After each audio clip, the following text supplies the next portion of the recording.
Tommy Trader here. AMD, we have the $180 puts. We bought them with the big 15-minute down bar.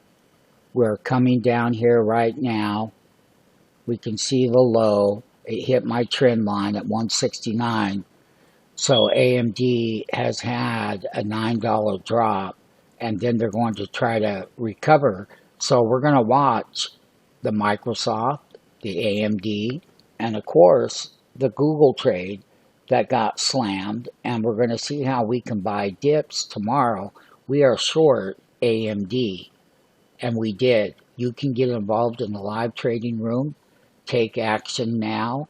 This is the earnings season, and we're going to have a lot more volatility. These stocks were 100% overbought. They ran into the report overbought.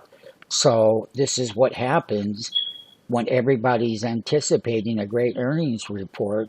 But listen, folks, they ran way up into the report, and this is what happens, and the downside is happening now.